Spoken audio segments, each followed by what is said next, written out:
This is a Hot Pie Original.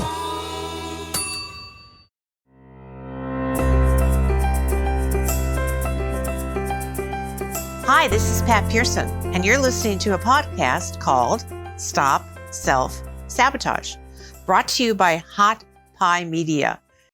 Self-criticism. We all do it. We all nag ourselves. We wag our finger at ourselves and say, you didn't exercise today. You didn't make those calls. Why aren't you picking up all your clothes like you said you would? Nag, nag, nag, nag. Now, I know that most of us are not going to be able to change all of our self-criticism. But here's my idea. If we can even turn down the volume 10 to 20%, we will have so much more energy. It will be astounding. What is self-criticism? Why do we do it to ourselves? Where did we learn it?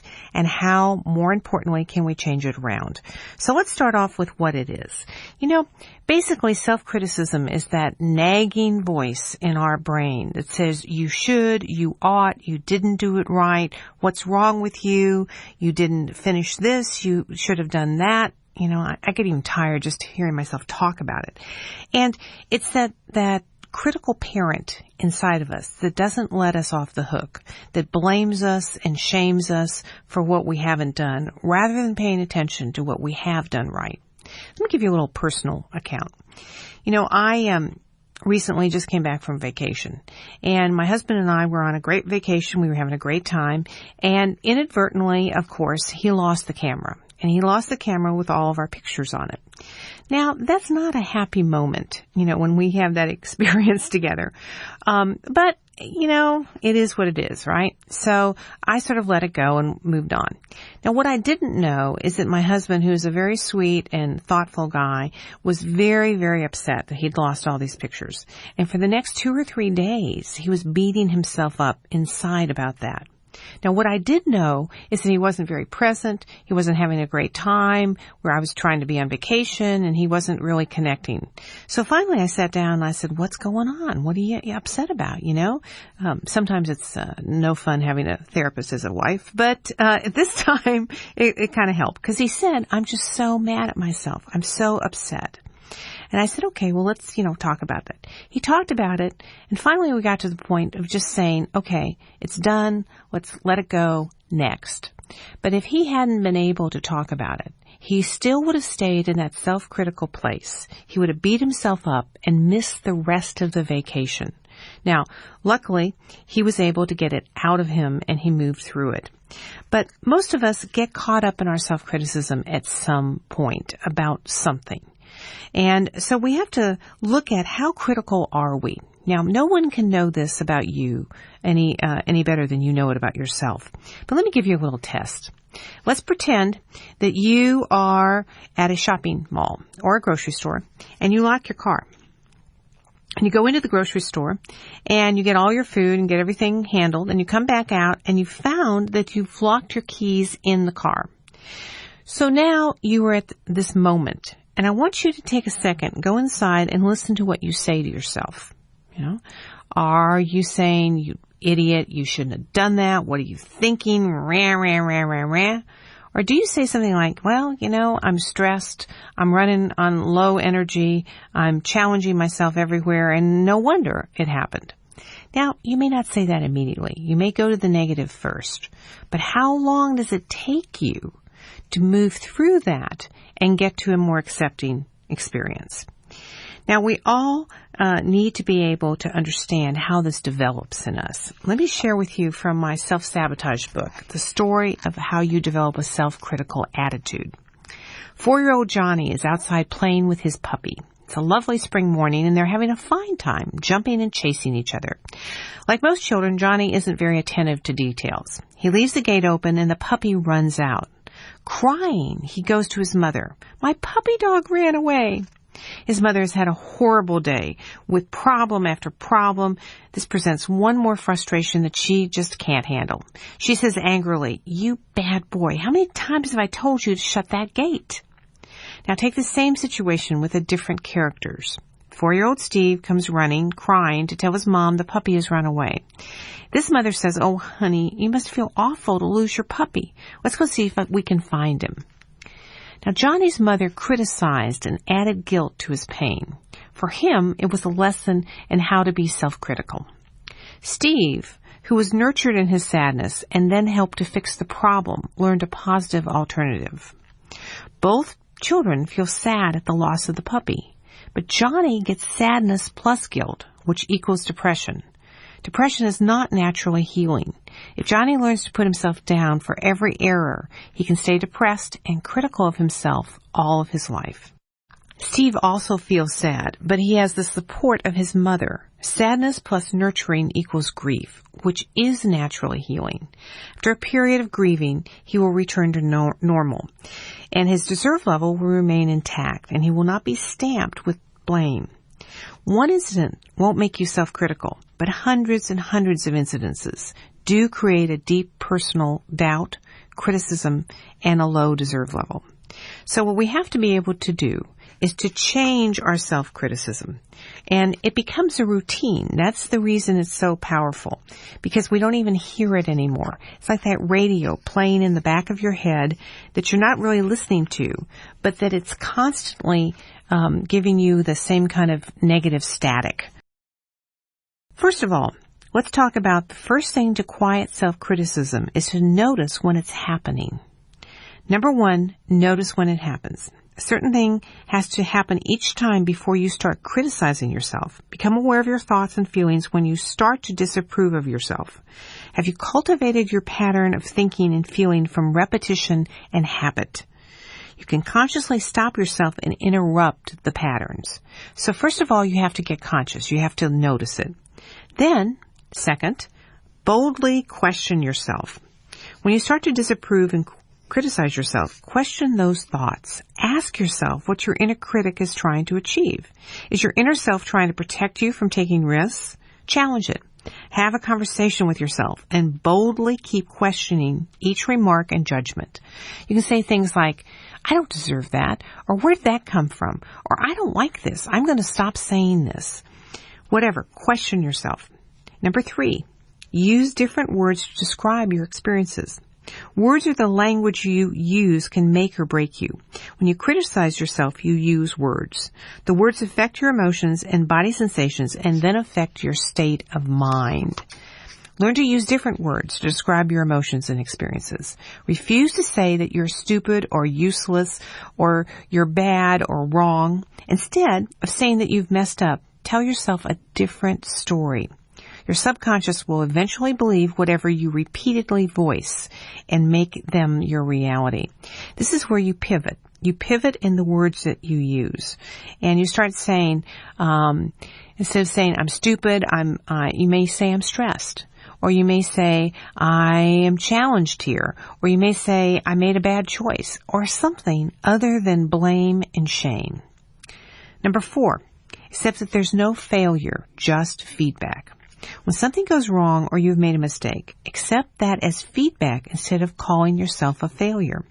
When you're thinking about failures and what went wrong, you are unable to look at what is right and what needs to be done. What that really does is lower your ability to handle the situation. Because now, like my example with my husband, you have an internal dialogue going on subconsciously or under what you're doing that is beating you up. It's like taking a bat to your head every day or all the time. And then you're trying to go back about your daily activities or trying to be successful. And it can't work. You can't have two of those things going on. So we need to build resiliency, emotional resiliency. Develop within you the strong compulsion to learn and grow and master your life.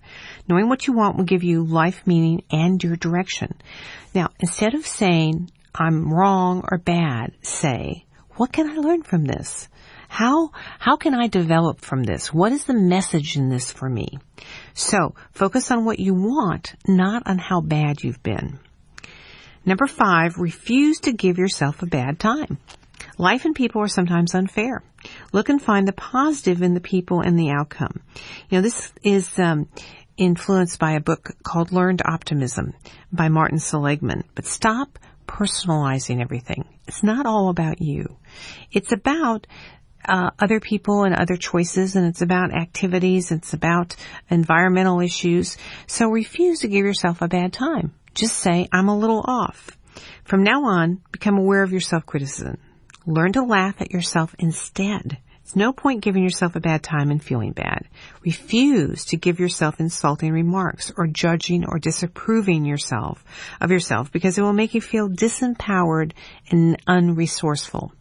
Resiliency, emotional resiliency, has to do with the ability to accept that something went wrong. And you may feel bad about it, I understand that, but not to stay there. To pivot away from the negative and back to something that makes you feel better. This is not taught in school. We didn't learn it growing up. What we learned to do was make ourselves feel worse and worse and worse. And what we have to do now to have a breakthrough in our life and in our business is to stop that routine and put in a better one. So the issue in self-criticism, the why of self-criticism, is that we learned it. We learned it from our families. We learned it from school. I have never met anyone who is not self-critical to some extent. Now, this isn't a blame. It's in the culture. Our parents criticize themselves too, and so we pass on what we do to ourselves. But all of us don't like it. We don't like it when we criticize ourselves. Our kids don't like it when we criticize them. Our spouses don't like it. And so it seems to me that it makes good sense emotionally and relationally, and for business, by the way, to learn to stop it. And why we do it is not as important as how to stop it. Now, the how has to do with a couple of different things. Number one, we are trained in either or thinking. Things are either good or bad, right or wrong, I'm a winner or I'm a loser, and this duality of thinking is not complex enough to keep us feeling good. Now, what I mean by that is that if we, in our minds, put everything into good or bad or right or wrong categories, we immediately limit our ability to be flexible.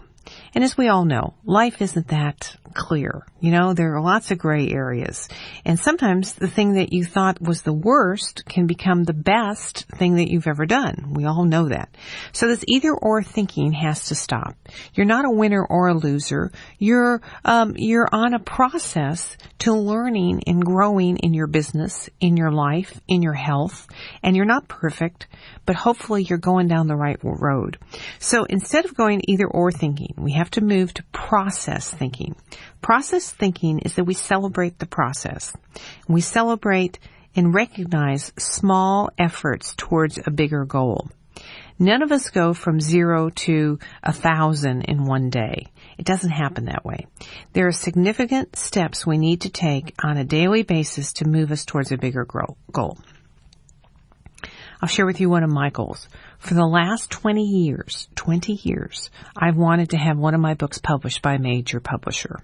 And I haven't worked on it every day, but I have constantly been thinking about it and working on it in some way.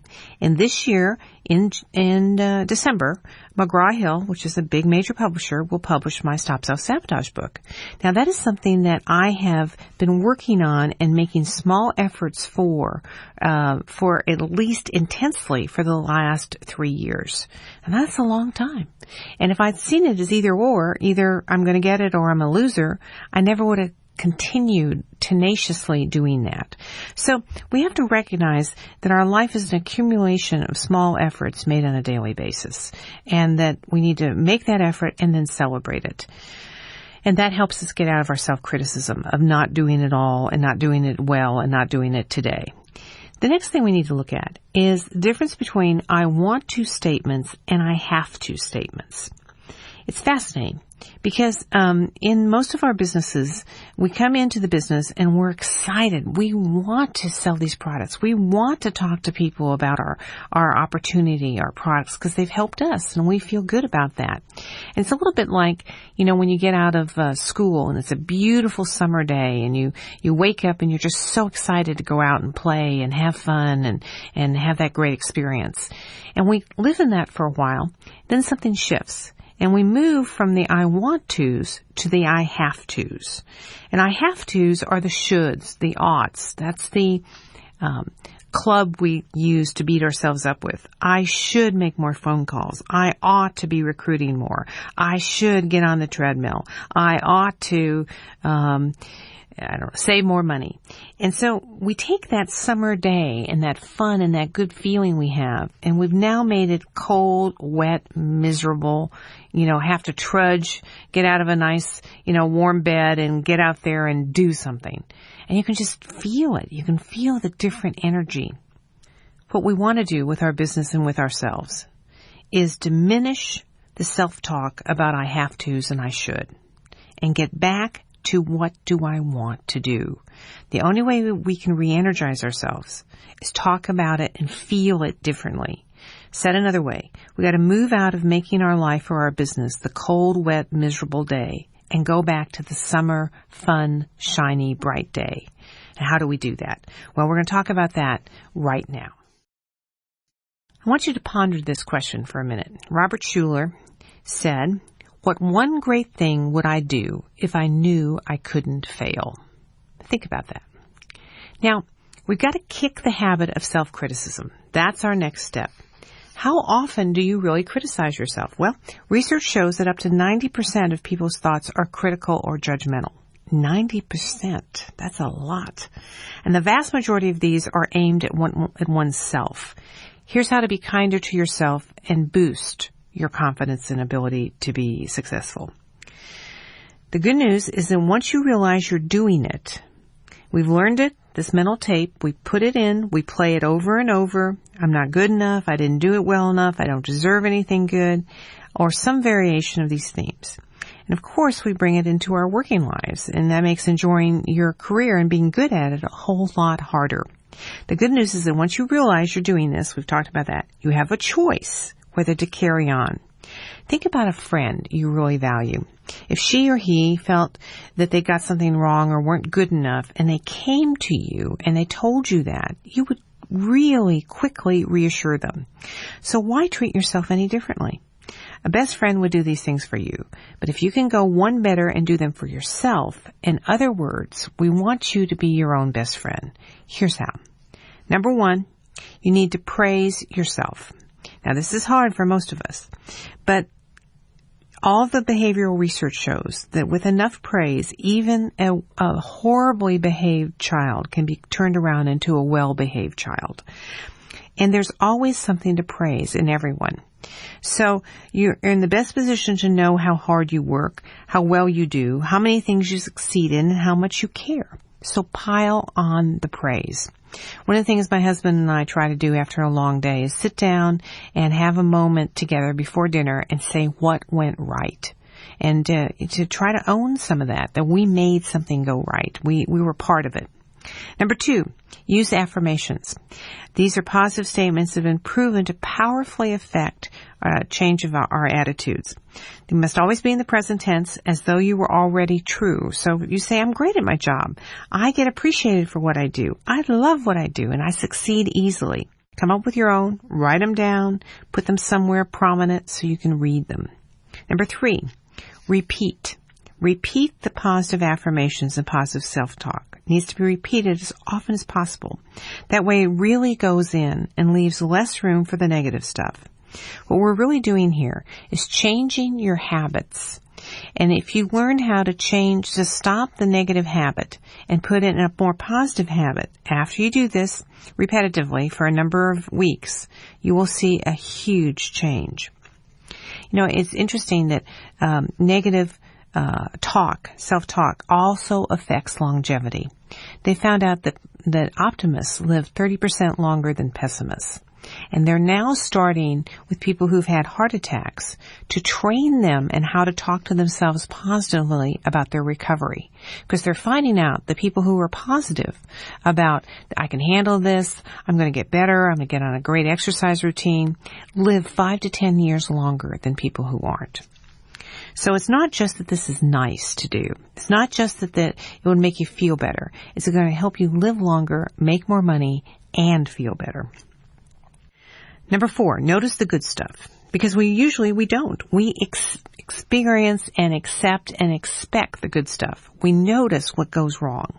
We're too busy focusing on the one awful thing that happened in the day to notice the kind comment from a workmate or praise we got from our spouse. Notice them now and replay them to yourself. Write them down, put them in a wonderful me box or envelope, and go back to it and read them.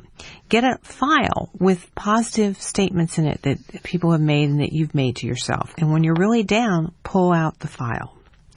Then create an environment that encourages risk-taking. To do so, you must allow people and yourself not to be fearful of making mistakes.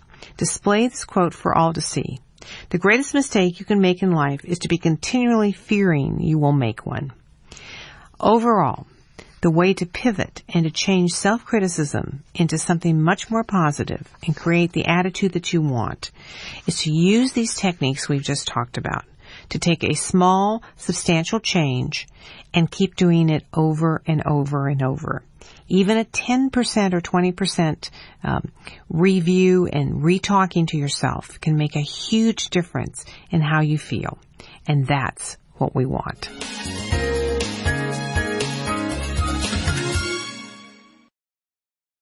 We're in our Leading Expert section, and I am talking with my friend Kathy Peel. Hi, Kathy. Great to be with you again, Pat. It's been a while. Kathy, you are the family manager. Your resume is so impressive. I'm just sitting here looking here. Oh, all the radio shows. Tell us, it sold over 2 million copies of 19 books. Oh, my gosh. Tell us a little bit about you and give us a little bit of your background and passion for helping women. Well, Pat, I started out as a very domestically challenged young wife, and then I became a mother, and I wanted to make my home a good place to be. I wanted to reach my own potential as a woman. I wanted to have good relationships in my family. I didn't have a clue as to how to go about doing this, and so I began a self-education process and collecting ideas about how to rear children, how to personally grow and develop into my own, personal best, how to have a great marriage, how to make my home a place so that everybody walked through the door, they said, oh, this is a good place to be. And so I realized pretty early on in the game that business strategies, my business background, growing up, I had to work in our family retail clothing stores. And I thought, why do we argue over the same things every day? We need some standard operating procedures around here. And I began seeing that the very strategies that run any business or organization well will run a home well. And my family became, they were the guinea pigs, the beta test on, does team building work? Will advanced work help? What if instead of getting up in the morning and thinking, oh, I've got so much to do, I don't know where to start, what if I ran my home by departments? Because there are some departments that sure made sense to me. And Pat, I can't tell you, I am a sane, happy person today, and our family is still a family team. Bill and I have a wonderful marriage after 36 years. Our boys are grown, 2 of them are married, and we're still a team. And I want what we have for other women and other families. And if I can do this, anybody can do this, because I started so far in the hole. Yeah, well, I understand. And you have certainly come out of that hole beautifully. Now, I just want my listeners to know some of the things that you do. Now, you're AOL's family and kids coach, and you've written so many articles, can't even begin it, but Family Circle, Reader's Digest, Parenting, Home Life, and 2 times or more times than that on Oprah. Wow. Unbelievable. Tell us a little bit about what the Family Manager is and how long you've been doing this. Well, I started 20 years ago. Yeah. I thought, I think I can help some other moms who are stressed. They feel badly about themselves, about their home. They're not reaching their potential. They stood at the altar and said, I do and I will. But they didn't say, I will create a chaotic home. And It just kind of happened.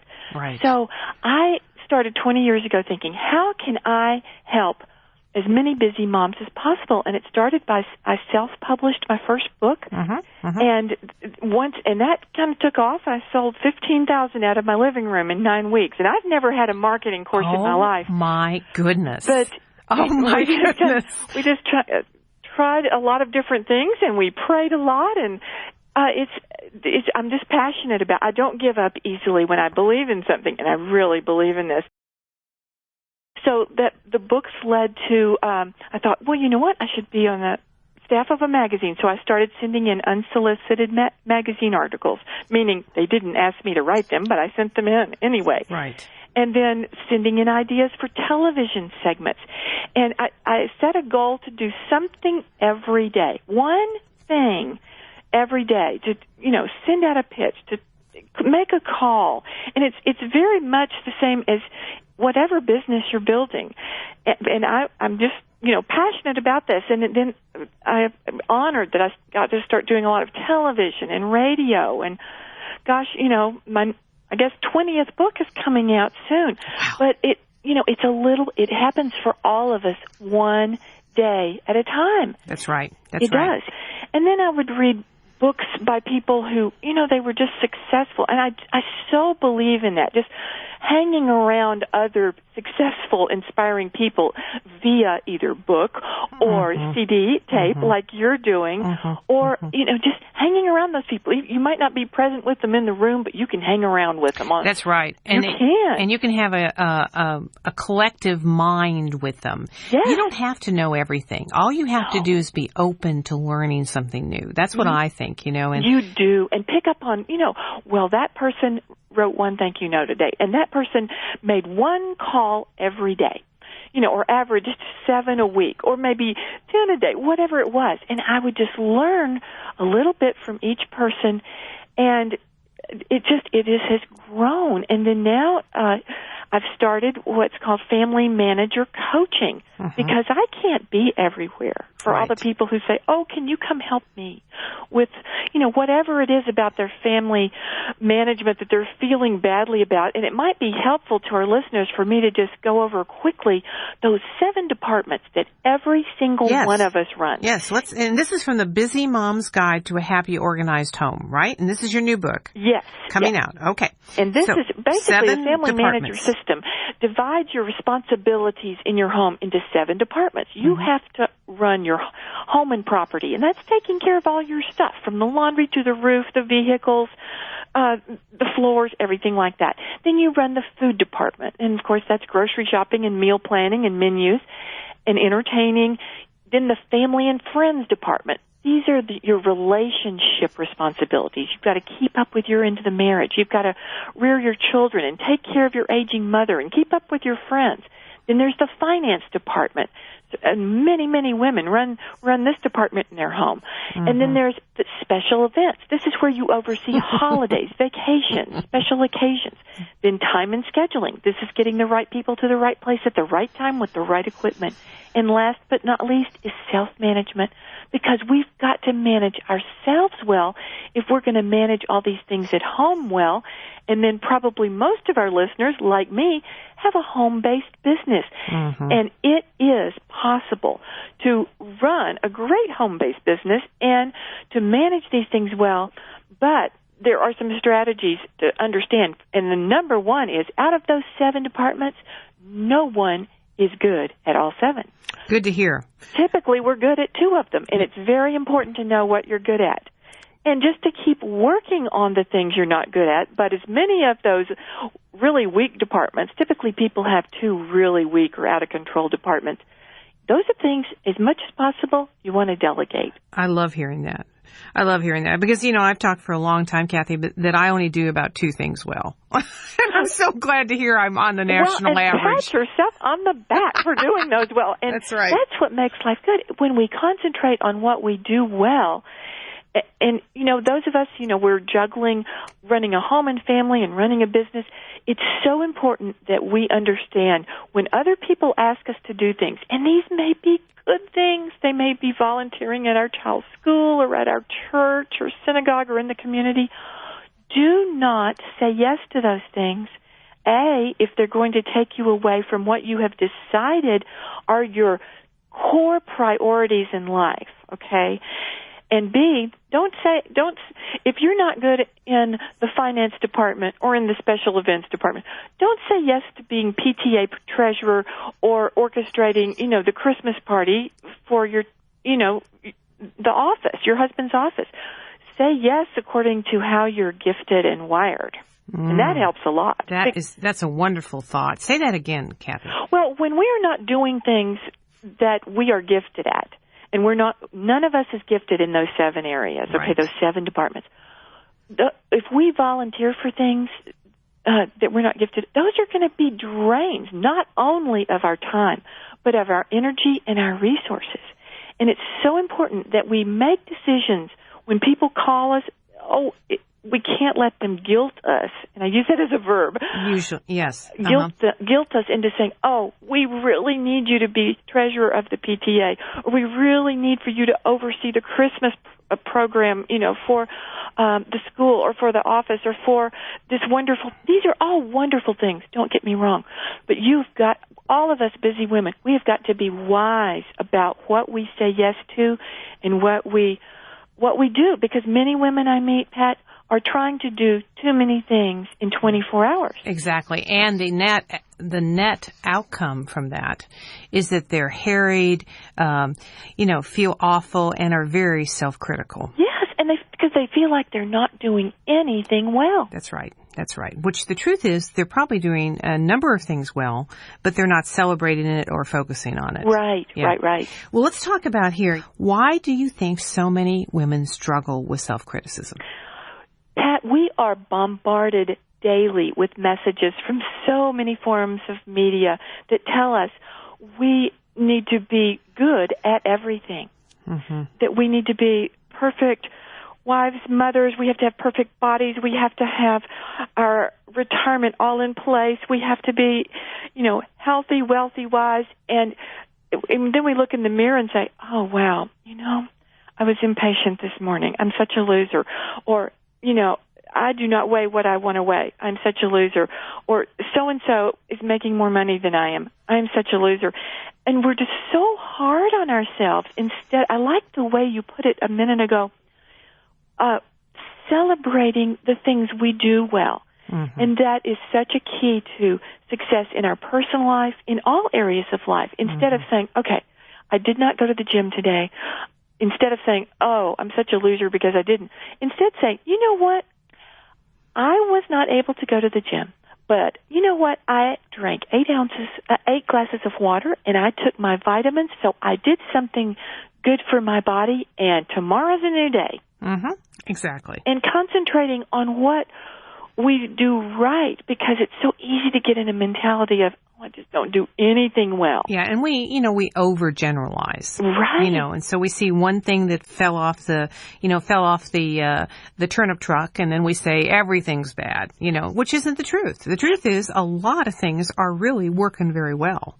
But you don't pay attention to that. So part of it is what I'm hearing you say, Kathy, is we've got to pay attention to what we're doing right. Yes.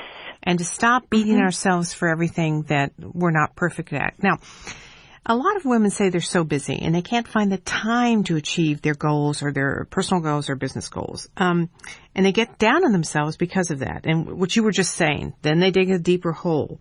What can they do to get back on track? Because I know there are people sitting out there right now, Kathy, going, well, this is all well and good for Susie or Kathy or Pat or somebody who's got it all together, but not me.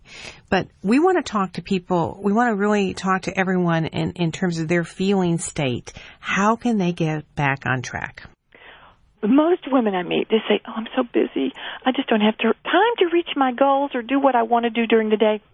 Something that has saved my sanity, Pat, it's called a daily hit list. Mm-hmm. And you can download those free from my website, familymanager.com. But here's what it is. You look at those 7 departments of your life, the home and property, the food, the finances, those things that we mentioned, and you use 3 D words. Okay, every morning, what am I going to do? What can I delete? Because, a lot of women are trying to do too much during the day. And then what can I delegate? Mm-hmm. And then look at your professional life and building your business and do the same things there. What am I going to do today? I just find that so many women are trying to do they think, oh, I've got to vacuum every day because my mother vacuumed every day. And you know what? You really don't need to vacuum every day. You really don't. And you need to get your spouse and your kids on board to help. I find so many women that they don't get through their daily list of things they want to accomplish because they're trying to be everyone else's personal maid for whatever reason. That is not healthy for anyone. It's not healthy for us as women. It's not healthy for the marriage. It's not healthy for the kids. And so I suggest, have a family meeting. And there's another document that's free to download. It's on my website, familymanager.com. It's called Who's Responsible for What?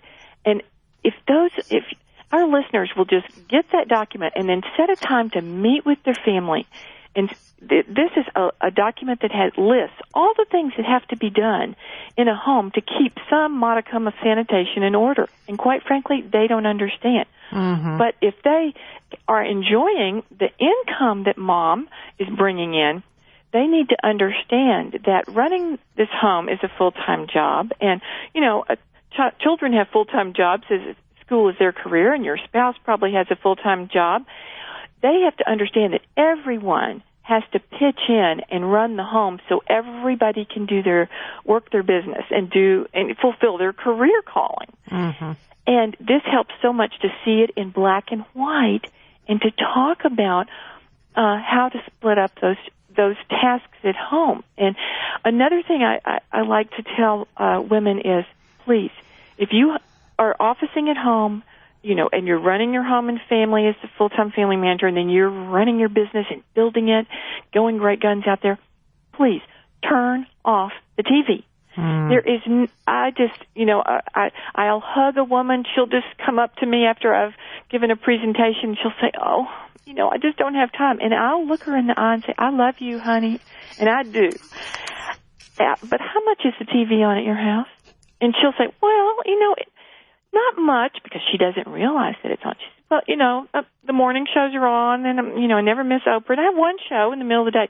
I mean, Pat, we live in an age where there is no excuse to have the television on in the middle of the day. Mm-hmm. If you are taking your job as your family manager's, the manager of your family seriously, if you take that seriously, and if you are taking your home-based business job seriously, any other job, right, you wouldn't have the television on in your office. Exactly. That, I have never, in all the years I've been doing this, Kathy, have heard any of my guests, my professional experts like yourself, say that. But I think that is, I think you've hit a core issue here. And I think one of the issues in that is that it's just too easy. We're all ADD'd to death. We're all distracted. Yes. And it's so easy if we have the TV on or if we're trying to do too many things at once, not to do any of them well. Right. And not to feel any kind of sense of accomplishment. And when you change that, it's just a little paradigm shift in your mind of thinking, okay, I am a professional.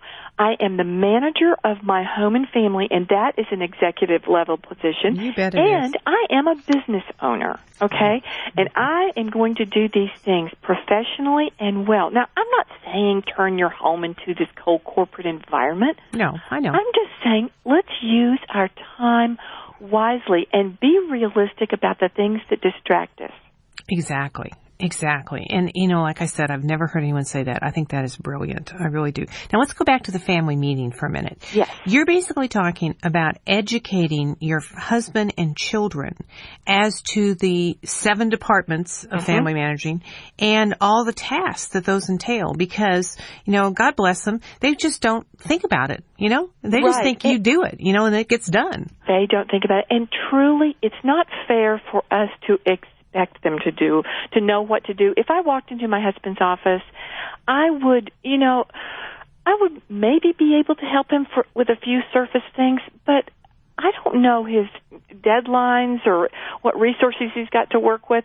We need to think of our family team members in those terms, that we need to educate them. And before you have this meeting, let me just give you a few tips. Be sure to schedule it at a time in the month when you feel reasonably emotionally stable, and don't schedule it during a big playoff game or something like that. Maybe it's on a Sunday night at 8:30 and everybody's winding down. Have some good food there and let them talk. Start and go one person at a time and look them in the eyes and say, Liz, this might be your teenage daughter or your 8-year-old son, whatever. I want our home to be a great place to be. I want it to be a place where we all enjoy coming in from the stress-filled world. we're all, just growing to our potential and enjoying life, what would make home a good place to be for you? And you need to just, put duct tape over your mouth and listen to each member of your family, because they need to know that you care what they think. Mm-hmm. Then when it comes back around to your turn, you're going to lay out these sheets. Who's responsible for what? And say, I really want to be a great mom. I want to be a great wife. I want our home to be a good place. I want just to grow my business so we can have great family vacations, and you can go to the schools and colleges that you want, and we might be able to add on to the house or get another house, whatever it is you're saving for, and whatever your goals are. And then say, but I need you to understand what it takes for our home just to run smoothly. And then you lay out these papers, and trust me, they don't understand. Mm-hmm. They really don't. But your attitude and how you approach them is very, very key. I bet, yes. And don't approach them from anger, or you haven't been doing it, and I'm so mad at you. Right. And there are a lot of women who need to fess up and realize, maybe family members have tried to help in the past, but they haven't done it up to our standards. And some women need to lower their standards. They really do. And I'll tell you just right there, I know there are some listeners thinking, well, we've tried that, but my 15-year-old daughter won't help, and my 8-year-old son, he just says forget. They just won't do what we've all decided they should do, whether it's vacuuming once a week or taking out the trash or putting away their laundry. And I look at those moms in the face, and I say, let me ask you something. Does that teenage daughter talk on the phone or watch television or I am her friend? And the answer 100% of the time is yes. And what about that son? Does he play computer games? Does he watch television? Yes. And I have to remind those moms and dads that those activities are not rights.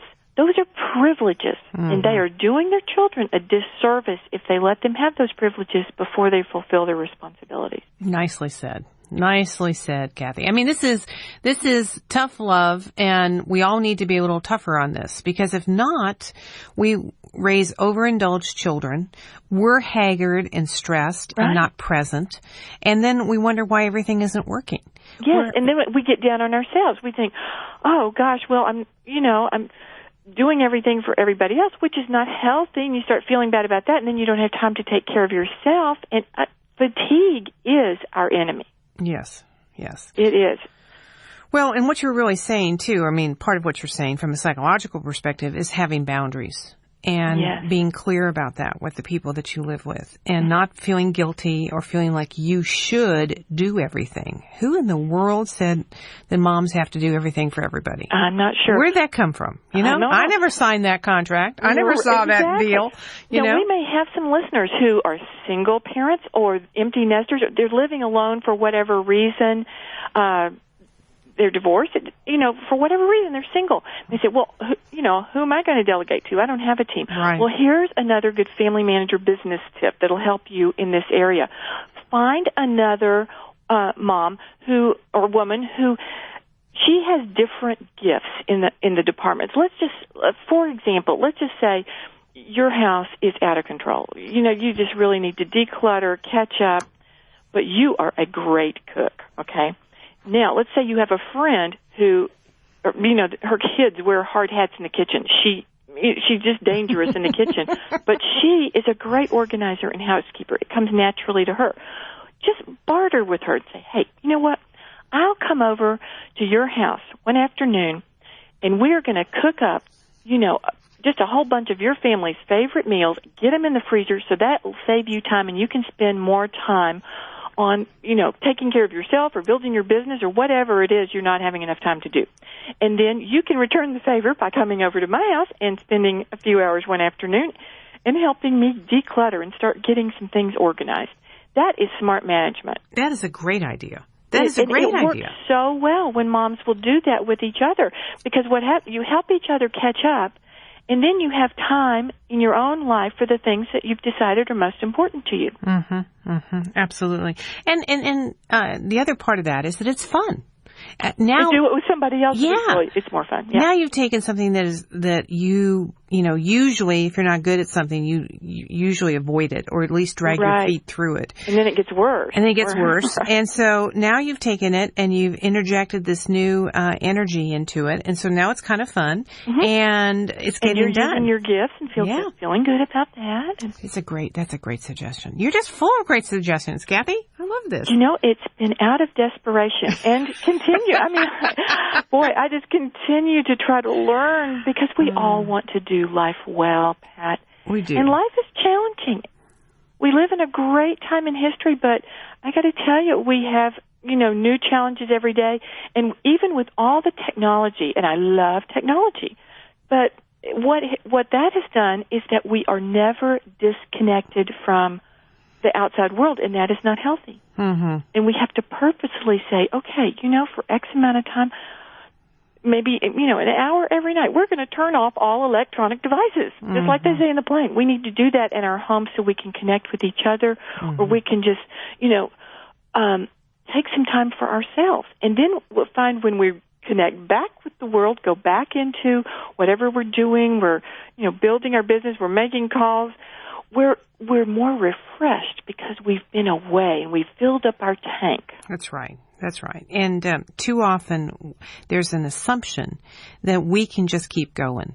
Right. And that's not true. No, we are not bionic. We're not. People, women, men, whoever, we burn out. We are over-challenged. And then we get all kinds of negative cascading emotions and negative behaviors, none of which we want, none of which we ever thought we would get into, but we find ourselves there. Now, you put a high value on establishing routines. I love that. Now, how can routines help a woman get on the road to becoming what she wants to be and out of this, dip that we can get into? Well, I know you as a very highly educated psychologist know that really if you do something for 21 days, that on the 22nd day, it's harder not to do that activity than it was to do it on the first day. So start thinking about it and really use those 7 departments. What routines or what standard operating procedures do I want to build into my family? And if you think, well, I don't even know where to start, start looking at your recurring stressors. Okay, do you find that, oh gosh, I go to the grocery store every day at 5 o'clock. And, the lines are long and I never know what I'm having for dinner. That's a recurring stress. So you might want to say, all right, I'm going to start the routine of shopping on Tuesday mornings really early. Now, the reason I say Tuesday mornings really early, that's just when I've found the best time. I've interviewed grocery executives, and the food is fresher and the lines are shorter anyway on Tuesdays. So Tuesday's always a better day to go. But when I go to the grocery store really early in the morning, I feel like I own the grocery store, and I can get in and out of there. I have my own personal checker because, hardly anybody's there. And you might need to start a routine so that you're not, wasting time every afternoon. And I know women who have confessed to me that they go to the grocery store so much, they're embarrassed. So they have 3 different grocery stores that they rotate between so that the people that work at the grocery store just won't think they are insane because they go so much. And if we have listeners that this is your problem, we're not, please don't think I'm making fun because we all have areas like that. It might be that here's a quick routine that all of us can do, okay? You might start a routine tonight and say, okay, we're going to do the 7-minute nightly cleanup sprint around here, and that means sometime between after dinner and bedtime, we're going to turn off the television, turn on some really great music, and we're going to spend 7 minutes or 11 minutes, you choose, it doesn't matter how long, but it just doesn't need to be too long. In our home, it was 7 minutes, and we're going to all run around and put away today's clutters. We're going to pick up stuff, we're going to throw the last trash in the trash can and take it out, we're going to put the last dishes in the dishwasher, plump the sofa pillows, and everybody just does, picks up a little bit. You could do a little, if you have a family of 4 or 5, one person can run the vacuum cleaner or can run in the bathroom and just do a little bit of cleaning the bathroom, the mirrors and the sink. You can't do a lot in 7 minutes, but I got to tell you, Pat, if you do this every night as a family and it becomes a routine, you will be amazed at how you will start being able to keep up with the day's clutter and keep up with housework. Because you're doing it a little bit at a time and you're all working on it. Mm-hmm, mm-hmm. And so the big cleaning day, it's not as bad. Right. That's a great idea. That's just a simple little routine you could start. But I found too, psychologically, and you're talking very practically and behaviorally too, Kathy, I found that, the real issue here is to take small bites, to do less better, not to try to do more. Because everyone I know, the answer is, I've just got to do more. Well, most of us are doing about as much as we ever could anyway. Yes. And so the answer isn't to do more. It's to find these tips. And I love these tips and techniques you're giving. And I know they're all in your book. And I hope everyone's going to get your book called The Busy Mom's Guide to a Happy, Organized Home. Give me your website again, Kathy. FamilyManager.com. Okay. So they can go there. They can go to, I'm assuming, Amazon or wherever and get it. But these kind of specific, practical, de-stressing activities, and I just want to challenge everyone who's listening to this to take one of these things we've been talking about, the 7-minute nightly cleanup, disco night or something, or call one person a day, but small, specific behavioral change, 21 days, and their world can really pivot and turn around on that. It really can. And another good motivator is accountability. If you have a friend, and everybody wants to make changes in their life, okay? And to say, you know what, would you hold me accountable? I really want to start spending, I'm going to spend 30 minutes every single day making contacts or researching new contacts or whatever. Would you hold me accountable for that? Mm-hmm. And when you know you have to confess to somebody, or maybe it's something like, I need to exercise more, you might say. Would you hold me accountable and just ask me, if I took my walk today and if it was raining, did I get down on the floor and do some crunches? Did I do something good for my body? Mm-hmm. And we need to be there for each other too, and realize that, hey, none of us is perfect. We are all, in progress, and that's a good thing we can do for each other. That's absolutely right. Well, on that note, I want to thank you for doing so much for us today and taking your very valued time and being on this interview with me. And Kathy, thank you so much for this. I'm taking lots of notes here. I'm going, wow, I got to go home and talk to my husband. I got to give him more to do. Well, you're doing a great service with your messages for women. We all need all the help we can get. We do, don't we? And the other interesting thing is that you never know when one little bit of information will stick. That stickiness factor. Right. And something we'll hear and we'll go, aha, there it is. Oh my gosh. And that can change a life. It can. I love I just kind of try to live by this. First I make my decisions, then my decisions make me. And every day we all have many choices. M-A-N-Y, many choices. But it is the many choices, M-I-N-I, many, the small choices we make that really make a difference in our life. Small changes make a huge difference. That's right. That's absolutely right. Well, Kathy, thanks so much. I appreciate it. Thanks for having me, Pat. You bet. Thanks for listening. You can find more episodes and all other Hot Pie Media originals baked fresh daily at our home on the web at hotpiemedia.com, the Hot Pie Media YouTube channel, or wherever you listen to podcasts.